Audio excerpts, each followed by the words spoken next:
நான் வந்து ஒரு நடிகன் ஆகலைன்னா அதாக இருப்பேன், இதாக இருப்பேன், இல்லைன்னா ஒரு டாக்டராக இருப்பேன், அப்படி இப்படின்லாம் நான் சொல்லி உங்களை நான் போர் அடிக்க விரும்பலைங்க. எனக்கு என்னுடைய கனவெல்லாம் சினிமா நடிப்பு தான். அதை நோக்கி தான் என்னுடைய பயணம் போயிட்டு இருந்தது. இந்த மாதிரி ஒரு ஃபங்க்ஷனை ஏற்பாடு பண்ணுறதுக்கு ரொம்ப ரொம்ப முக்கிய காரணங்க. சமீபத்தில் ஒரு படத்தில் ஒரு அழகான ஒரு டயலாக் ஒன்று நான் பார்த்தேன், கேட்டேன். காடு இருந்தா எடுத்துக்குவானுங்க, ரூவா இருந்தா பிடிக்குவானுங்க, ஆனா படிப்பை மட்டும் உங்ககிட்ட இருந்து எடுத்துக்கவே முடியாதுங்க. அது ரொம்ப ஒரு பாதிச்ச ஒரு லைன்ஸா இருந்ததுங்க. இது வந்து 100க்கு 100 உண்மை மட்டும் இல்லை, இதுதான் யதார்த்தமும் கூட. வேற என்னங்க, லைஃப்ல ஃப்ரீயா கிடைக்கிறது அட்வைஸ் தான். அது உங்க எல்லாருக்கும் சுத்தமா பிடிக்காதுன்னு எனக்கு தெரியும். அடுத்து படிப்பு படிப்பு இது ரெண்டை தாண்டி வேற என்ன பேசுறதுன்னு எனக்கு தெரியல. அதுவும் இந்த மாதிரி ஒரு ஃபங்க்ஷன்ல 2-3 விஷயம் ஷேர் பண்றேன். உங்களுக்கு பிடிச்சிருந்தா எடுத்துக்கங்க, இல்லைன்னா விட்டுருங்க. சும்மா ஒரு ஃப்ரெண்ட்லி டிஸ்கஷனா ஒன்று வச்சுப்போம், சரிங்களா? போர் வச்சா சொல்லிருங்க, டக்குன்னு கட் பண்ணிடுறேன். ஸ்கூலுக்கு போறோம், காலேஜுக்கு போறோம், டிகிரி வாங்குறோம். அது மட்டுமே ஒரு முழுமையான கல்வி ஆயிடாதுங்கிறதுக்கு ஐன்ஸ்டைன் சொல்லிட்டு ஒரு சயின்டிஸ்ட், கேள்விப்பட்டிருப்பீங்க. அவர் சொன்ன ஒரு விஷயம்தான், நம்ம பள்ளிக்கு போய் படிச்சது கத்துக்கிட்டது எல்லாமே மறந்த பிறகு எது எஞ்சி இருக்குதோ அதுதான் கல்வி அப்படின்னு சொன்னார். ஃபர்ஸ்ட் புரியல இவர் என்ன சொல்ல வர்றாருன்னு. அப்புறம் போக போக ஒரு மாதிரி லைட்டா புரிஞ்சுது. சரி, எனக்கே புரியுது, உங்க எல்லாருக்கும் கண்டிப்பா புரியுன்றதுக்காகவே சொல்றேன். நீங்க நல்லா யோசிச்சு பார்த்தீங்கன்னா, நம்ம படிக்கும் போது இந்த physics, chemistry, biology, maths, economics இதெல்லாம் நீங்க நீக்கிட்டு எது மிஞ்சி இருக்கும்? உங்களுடைய கேரக்டர், உங்களுடைய சிந்திக்கும் திறன். அஃப்கோர்ஸ் நம்ம வந்து படிக்கணும், எக்ஸாம்ஸ் இருக்கு, மார்க்ஸ், கிரேட்ஸ் இதெல்லாமே முக்கியம்தான். பட் அதை தாண்டி உங்களுடைய கேரக்டருக்கும் சிந்திக்கும் திறனுக்கும் நீங்க முக்கியத்துவம் கொடுத்தாதான் அது வந்து ஒரு முழுமையான கல்வியாவே ஒன்று ஆகுது. சோஷியல் மீடியாவில் வந்து நியூஸ் போடுற, நான் எல்லாரையுமே சொல்லலை, ஒரு சில பேருக்கு ஒரு ஹிடன் அஜெண்டா ஒன்று இருக்கும்.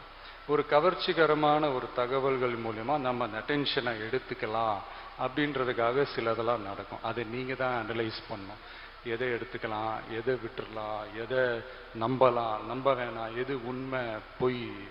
ஏன்னா இதுக்கு நீங்க என்ன பண்ணணும்னா, உங்க பாட புத்தகங்களை தாண்டி நீங்க படிக்கணும்.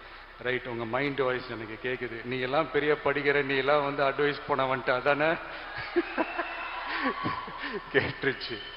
இல்லை, நான் ஒத்துக்கிறேங்க. எனக்கு வந்து முன்னாடிலாம் இந்த ரீடிங் பழக்கெல்லாம் அவ்வளோவா இல்லை. இப்போதான் சமீப காலமாக அது வந்திருக்கு. But I'm enjoying that reading ப்ராசஸ்ன்னு வைங்களேன். நான் எப்படின்னா, இப்போ நம்ம படிக்கிறத விட படித்ததை யாராவது சொல்லி கேட்கும் போது ஈஸியாக கனெக்ட் ஆகும்னு சொல்லுவாங்க.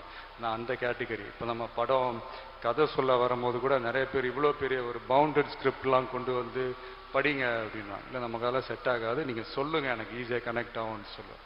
ஸோ அந்த மாதிரி கேட்டகரியில் நான் இருந்தேன். பட் நவ் முடிஞ்ச வரைக்கும் படிங்க, எல்லாரையும் பற்றி தெரிஞ்சுக்கோங்க, எல்லா தலைவர்களை பற்றி தெரிஞ்சுக்கோங்க, அம்பேத்கர் அவர்களை பற்றி தெரிஞ்சுக்கோங்க, பெரியார் அவர்களை பற்றி தெரிஞ்சுக்கோங்க, காமராஜர் அவர்களை பற்றி தெரிஞ்சுக்கோங்க.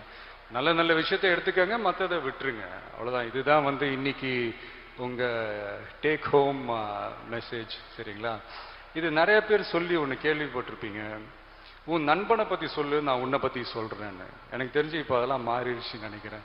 நீ எந்த சோஷியல் மீடியா பேஜை ஃபாலோ பண்ணுறேன்னு சொல்லு, நான் உன்னை பற்றி சொல்கிறேன் அப்படின்றதான் இன்றைய ஒரு புதிய பழமொழி, சரிங்களா? ஸோ அடுத்து போர் அடிக்கிறேன்னா 2 நிமிஷம் தான் முடிச்சிடுறேன்.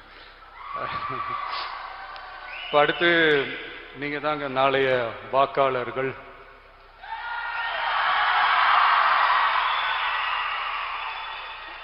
அடுத்தடுத்து புதிய நல்ல நல்ல தலைவர்களை நீங்க தான் தேர்ந்தெடுக்க போறீங்க.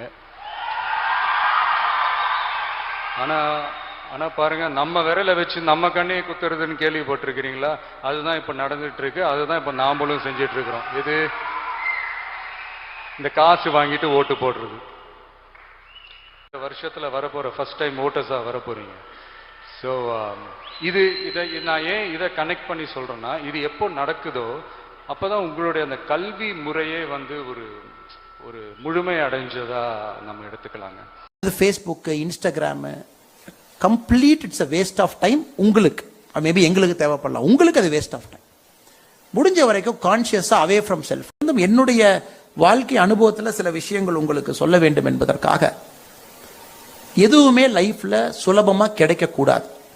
அது கிடைத்தால் அது நிற்காது. பிரைம் மினிஸ்டருக்கு அட்வைஸ் பண்ற அளவுக்கு உங்களுக்கு தகுதி இருக்கணும். அதுக்குத்தான் நீங்க உங்களை தயார்படுத்திக்கிட்டு இருக்கீங்களோ தவிர, ஏதோ ஒரு பரீட்சை எழுதுறோம் அதுல ஏதோ பாஸ் ஆகிறங்கிறத மைண்ட்ல இருந்து நீங்க ஃபர்ஸ்ட் வெளியே எடுத்துருங்க. You are preparing for a bigger thing in life. இந்தியாவினுடைய பாதையை மாற்றக்கூடிய வல்லமை உங்க கையில ஒரு நாள் வரத்தான் போகுது. That pen will come in your hand. நீங்க விருப்பப்பட்டாலும் பாராட்டி அந்த பென் உங்க கையில வந்து உட்காரும்.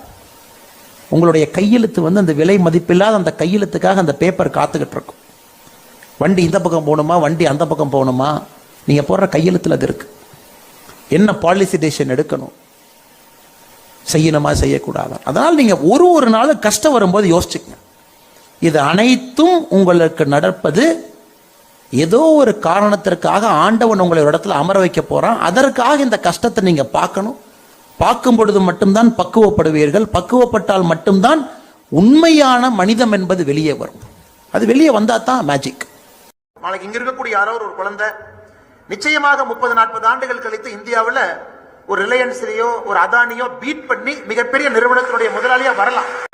கல்வி ஒன்று மட்டுமே உங்களை உயர்த்தும், வேற எதுவும் உங்களை உயர்த்தாது. அதனால கல்விக்கு மட்டும் நீங்க முக்கியத்துவம் கொடுக்கணும், கஷ்டப்படணும், படிக்கணும். Nobody died because of hard work. கஷ்டப்பட்டு வேலை செஞ்சு யாரும் செத்து போனதா உலக சரித்திரத்துல யாருமே எழுதல. அதனால இந்த குழந்தை செல்வங்கள் இங்க இருக்கிறவங்க கஷ்டப்பட்டு படிக்கணும்.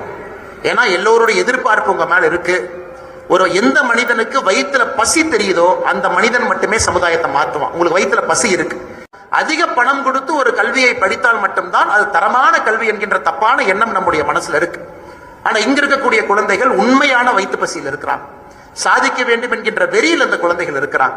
சாதிக்க வேண்டும் என்று துடிக்கக்கூடிய குழந்தைகள். அதனால நீங்க விட்டுறாதீங்க. இது ஒரு பெரிய அட்வான்டேஜ் உங்களுக்கு. வாழ்க்கையில ஆரம்பத்துல வறுமை என்பது வாழ்க்கையினுடைய மிகப்பெரிய நன்மை உங்களுக்கு. ஏன்னா உங்களுக்கு அந்த வறுமை பல விஷயங்களை கத்துக் கொடுக்கும். வறுமைனா சாப்பாடு இல்லாம இருக்கிறது வறுமை இல்லைங்க. அத்தியாவசிய தேவைகளை பூர்த்தி செய்வதற்கே கஷ்டப்படுவதற்கு வறுமை என்கின்ற பெயர். சாப்பிடலாம், ஆனா அத்தியாவசிய தேவைகள் இல்ல. நான் ஒரு பெரிய ஒரு டென்னிஸ் கிளாஸ் ஷூ வாங்கணும்னு நினைச்சா வாங்க முடியல, அது வறுமை. இருக்கக்கூடிய குழந்தைகளுக்கு வறுமை என்கின்ற ஒரு பசி உங்க வயித்துல இருக்கு. நீங்க அப்படியே அதை பயன்படுத்தி அதை ஊக்கமாக எடுத்து இன்னும் படித்து படித்து படித்து வாழ்க்கையில பெரிய மேதைகளாக நீங்கள் வர வேண்டும். எனக்கு இந்தியாவில் சுதந்திரத்திற்கு பிறகு நம்முடைய நாடு 2 இடத்திலே நாம் தோற்றிருக்கின்றோம் என்று உறுதியாக சொன்னால், கல்வியிலே தோற்றிருக்கின்றோம், மருத்துவத்திலே தோற்றிருக்கின்றோம் பொழுது நாம் வேகமாக செயலாற்ற வேண்டும். லஞ்ச லாவண்யம் ஊழல் இல்லாத ஒரு சமுதாயத்தை உருவாக்குவதற்கு பாடுபட வேண்டும். காரணம், ஏழைகள் இனி நம்மை மன்னிப்பதற்கு தயாராக இல்லை. எத்தனை ஆண்டுகள் நான் ஏழையா இருக்கணும்னு கேட்கிறான். எத்தனை ஆண்டுகள் நான் தரமில்லாத ஒரு கல்வியை கற்க வேண்டும் என்று நினைக்கின்றார்கள். எத்தனை ஆண்டுகள் தரமில்லாத ஒரு சுகாதார நிலையத்துக்கு செல்ல வேண்டும் என்று கேட்கின்றார்கள். அதனால் நாம் எல்லோரும் மாற்றத்திற்கு நிற்போம். ஏன்னா நீங்க போடக்கூடிய ஓட்டு முக்கியமானது. நாம் பேசுவது எளிது, ஆனால் ஒரு வாக்குச்சாவடிக்கு சென்று ஒரு ஓட்டை செலுத்தும் பொழுது யோசிச்சு மாற்றத்தை யாரு கொடுப்பாங்க, யாருனால் மாற்றப்படும் என்பதை யோசித்து வாக்கு செலுத்தணும். அது நம்முடைய கடமை. அதையெல்லாம் நம்முடைய சமுதாயத்திலிருந்து களைவதற்கான நடவடிக்கையை ஜனநாயகத்தின் மூலமாகவே அதற்கு தீர்வு, வேற எங்கேயும் தீர்வு கிடையாதுங்க. ஓட்டு போட்டு நல்ல ஒரு அரசை, நல்ல மனிதர்களை, அது பஞ்சாயத்து தலைவரிலிருந்து எம்எல்ஏலிருந்து எம்பி வரை நீங்கள் எல்லோரும் யோசிச்சு ஓட்டு போட்டு, பிடிச்ச கட்சி பிடித்த தலைவர் யோசிச்சு நீங்க ஓட்டு போட்டு நல்ல ஒரு ஆட்சிக்கு நீங்க வழிவகுக்கணும். அதுதான் இந்த குழந்தைகளுக்கு நிரந்தர தீர்வுங்க.